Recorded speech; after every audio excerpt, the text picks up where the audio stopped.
Olá! Para celebrar o aniversário do CIDSCOM, venho conversar com vocês sobre uma das temáticas da minha pesquisa em linguística aplicada. Tanto minha formação quanto meu interesse de pesquisa tem sido voltado ao ensino de línguas estrangeiras, principalmente a língua inglesa e, mais recentemente, a língua portuguesa como língua adicional. Portanto, para esta conversa de hoje, escolhi o tema Crenças sobre as novas linguagens educacionais no ensino de línguas adicionais. Assunto pertinente para este momento de distanciamento social que ora vivemos.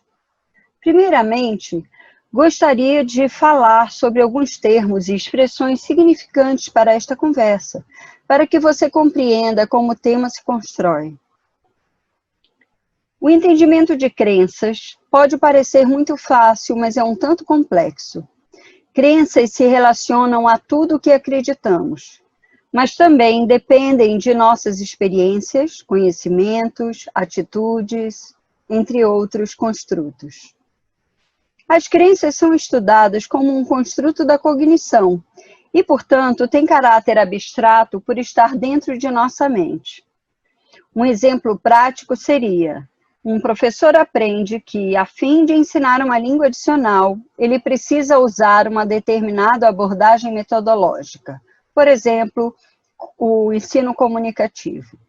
Gradualmente, o uso desta metodologia passa a estar na sua lista de crenças e suas experiências com essa abordagem, ou o resultado dessas experiências podem ajudá-lo a manter ou modificar tal crença. Um outro termo seria linguagens educacionais. O que me refiro aqui como novas linguagens educacionais relacionam-se com as abordagens que hoje utilizamos para atingir o aluno em época de pandemia. Por exemplo, ensino à distância, ensino ao vivo mediado por tecnologia, ou ensino remoto, como se tem usado. Também considero aqui o uso de novas plataformas, como o Moodle, Zoom, Meet e outros. Esse momento certamente nos fez voltar para uma variedade de textos multimodais, recicladas e reinventadas, a fim de manter o interesse do aluno. Somente o livro e o caderno não são suficientes para cumprir os novos objetivos de ensino e aprendizagem impostos em nossa nova realidade educacional, seja no ensino fundamental, médio ou universitário, no ensino público ou privado, em qualquer tipo de ensino. Assim, a educação passa a solidificar novos contextos de difusão tecnológica e com novos formatos textuais. Um outro termo seria língua estrangeira e adicional. É importante aqui ressaltar a diferença entre uma e outra. A língua estrangeira, como o termo indica, é uma língua de outro povo, diferente da sua. A língua adicional não deixa de ser uma língua estrangeira, mas implica um caráter de imersão e necessidade, e se torna uma língua que se adiciona à sua, especialmente para a sua sobrevivência. Assim, qualquer língua que você aprenda em seu próprio país pode ser considerada uma língua estrangeira. No entanto, se você migra para outro país e precisa da língua falada nesse lugar para trabalhar, socializar e se integrar, então você pode se referir a esta língua estrangeira como língua adicional. Esse termo é relativamente novo, então ainda se encontra na literatura a forma língua estrangeira ou segunda língua, entre outros termos. Com essas informações, acho que já exploramos o tema proposto. Com minha equipe de pesquisa, estamos desenvolvendo um projeto do PAIC, com apoio da FAPEAM, sobre as crenças no ensino de língua portuguesa como língua adicional. Em poucas palavras, visamos desenvolver uma investigação das crenças sobre ensino de português como língua adicional, ou PLA, com enfoque nos contextos de imersão e também no enfoque no contexto de e-cursos. Em publicações científicas brasileiras entre os anos de 2009 e 2019. Para isso, levamos em consideração os estudos sobre cognição no ensino, construtos da cognição e crenças, com base nos trabalhos de Borg e Barcelos, o ensino de língua estrangeira com base em Brown, Bailey e Paiva, e análise temática a partir de padrões e temas que emergem dos textos, utilizando Savin, Beda e Major. Também visamos compreender a forma que pesquisadores constroem a ideia do ensino do português como língua adicional, através da interpretação das crenças, a fim de descobrir modelos inovadores para o ensino de línguas. Um dos temas que emergiram da nossa pesquisa foi a importância das comunidades de fala no desenvolvimento linguístico do português como língua adicional. Em termos gerais, o termo comunidade de fala se refere aos grupos de falantes que carregam características linguísticas comuns. Numa versão bastante simplificada de Labov, posso dizer que se trata de um grupo que compartilha atitudes e normas linguísticas em comum dentro de sua sociedade. Precisamos lembrar que, mesmo dentro de uma dada comunidade, pode haver diversidade linguística.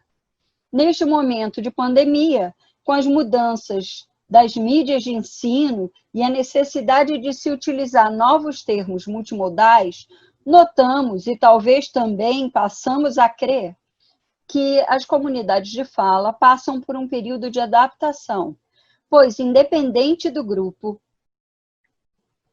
que os alunos estrangeiros, por exemplo, estejam inseridos, eles rapidamente aprenderam, e nós também, a usar termos inevitáveis relacionados ao momento Covid-19, como distanciamento social, plataformas de encontros, máscara, álcool em gel, home office, lives, reunião e aula online, ou aula remota, entre outros termos.